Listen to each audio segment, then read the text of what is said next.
दोस्तों, प्रधानमंत्री मोदी जब से अमेरिका की विजिट करने के बाद भारत लौटे हैं, तब से हर दिन कुछ ना कुछ नया हो रहा है। बता दें कि अब अमेरिकी कानून भी भारत में लागू होगा। अब इस पर भी सुप्रीम कोर्ट फैसला देने जा रहा है। आपको बता दें कि सारे लोग इसको जो है यूसीसी यानी कि यूनिफॉर्म सिविल कोड पर अटके थे, जबकि पीएम मोदी ने कुछ ऐसा ऐलान कर दिया जो किसी को भी विश्वास नहीं होगा। जब पीएम मोदी अमेरिका से लौटे उसके एक दिन बाद उन्होंने जो भाषण दिया, उस भाषण की चर्चा जोरों शोरों से हो रही है। आप इस क्लिप में देखिए कि उन्होंने कानून पर क्या कुछ बोला और उसके बाद आपको डिटेल में बताते हैं कि सुप्रीम कोर्ट अब क्या कुछ बोल रही है। ऐसे कानूनों पर क्या अब अमेरिका जैसा कानून भारत में लागू होगा या नहीं, यह तमाम चीजें अब आपको डिटेल में बताते हैं। पहले आप यह क्लिप देखिए कि यूनिफॉर्म सिविल कोड के नाम पर ऐसे लोगों को भड़काने का काम हो रहा है। आप मुझे बताइए, एक घर में परिवार के एक सदस्य के लिए एक कानून हो, परिवार के दूसरे सदस्य के लिए दूसरा कानून हो, तो क्या वो घर चल पाएगा? क्या कभी भी चल पाएगा क्या? फिर ऐसी दोहरी व्यवस्था से देश कैसे चल पाएगा? हमें याद रखना है कि भारत के संविधान में भी नागरिकों के समान अधिकार की बात कही गई है। साथियों, ये लोग हम पर आरोप लगाते हैं, लेकिन सच ये है कि यही लोग मुसलमान करते हैं। अगर ये मुसलमानों के सही मायने में हितैषी होते तो अधिकांश परिवार, मेरे मुस्लिम भाई बहन, शिक्षा में पीछे न रहते, रोजगार में पीछे न रहते, मुसीबत की जिंदगी जीने के लिए मजबूत नहीं रहते। और सुप्रीम कोर्ट ने बार बार कहा है, सुप्रीम कोर्ट डंडा मारती है, कह रही है कॉमन सिविल कोड लाओ, लेकिन ये वोट बैंक के भूखे लोग।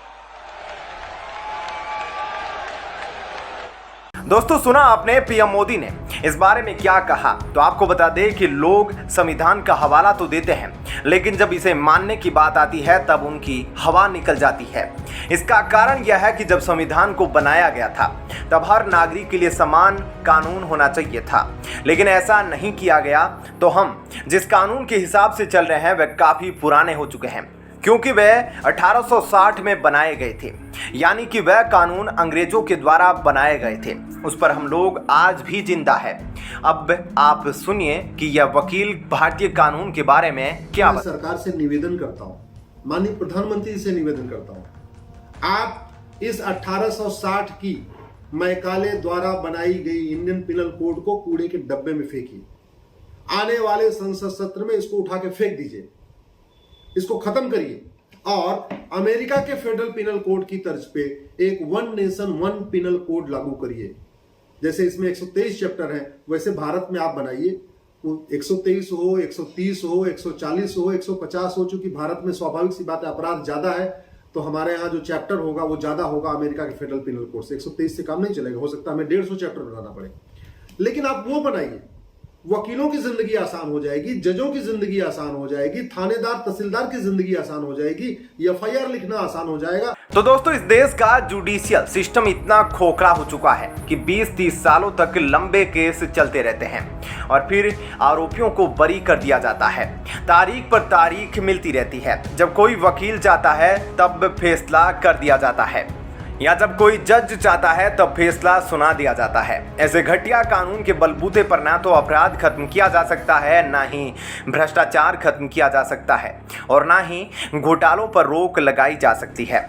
और जब किसी भी चीज पर रोक नहीं लगाई जा सकती तब देश में किसी भी तरह से शांति नहीं लाई जा सकती।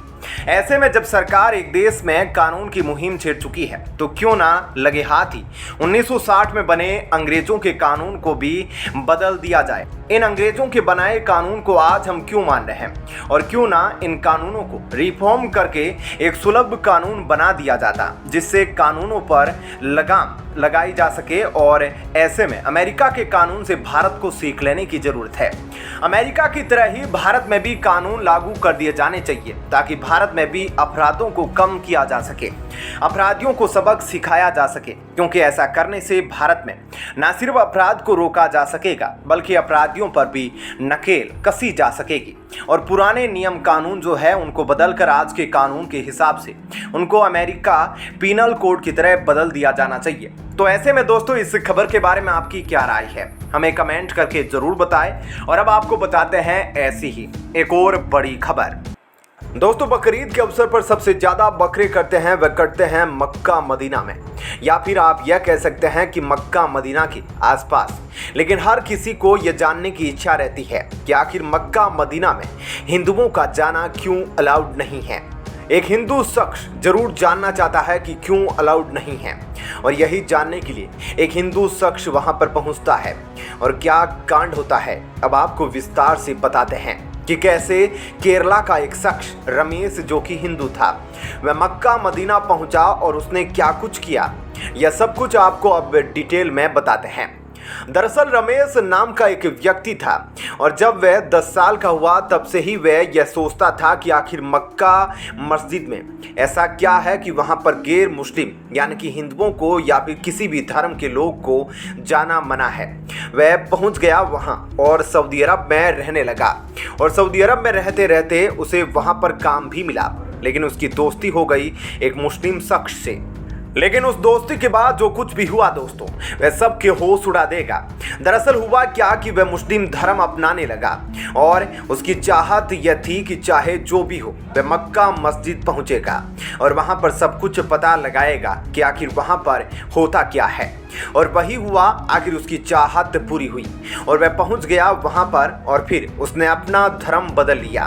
फिर उसने अपना नाम बदलकर भी मुजम्मिल रख लिया और इस्लाम कबूल करने के बाद वह एक सच्चे मुस्लिम की तरह 4 वक्त की नमाज भी पढ़ने लगा, इस्लाम की दी गई नसीहतों पर चलने लगा और इसके बाद वह मक्का मदीना के दर्शन करने भी पहुंचा और उसकी यह ख्वाहिश भी पूरी हुई। उसने अपने नाम से अपना पासपोर्ट बनाया और मक्का मदीना में दर्शन करने के लिए चला गया। अब यह बात ध्यान देने वाली है कि रमेश जो अपना नाम बदलकर और धर्म बदलकर मुजम्मिल बना था वह इस्लाम की तरफ दूसरी तरफ से आकर्षित हो गया और उसने यह सोच लिया कि वह अपनी आखिरी सांस मक्का मदीना पर ही लेगा। इसलिए जब वह वहां पर गया तो उसने खुदा से यह दुआ की कि अब वह उसे अपने आगोश में ले ले। रमेश के दिल में जब यह इच्छा दागी तो उसने अपने साथ अपना कफन भी रख लिया। वह सबसे पहले मक्का गया और उम्रा करने के बाद मदीना आया। यहाँ भी 2 दिन रुकने के दौरान वहाँ खुदा से यही दुआ करता रहा कि ये खुदा मुझे अपने आगोश में ले लो क्योंकि मैं इस जगह से वापस नहीं जाना चाहता। और खुदा ने उसकी यह दुआ कबूल भी कर ली। ऐसे में जब वह नमाज पढ़ रहा था और जब वह सजदे पर गया तो वहाँ से वह कभी नहीं उठ पाया, जिसके बाद उसे वहीं पर दफना दिया गया। ऐसा ही एक हमारा भी दोस्त है जिसे हम जानते हैं जो मुस्लिम था और जिसका नाम इकबाल था। उसने हिंदू बनकर अपना नाम राम रख लिया और वह आज जिंदा है और वह मध्य प्रदेश में रहता है।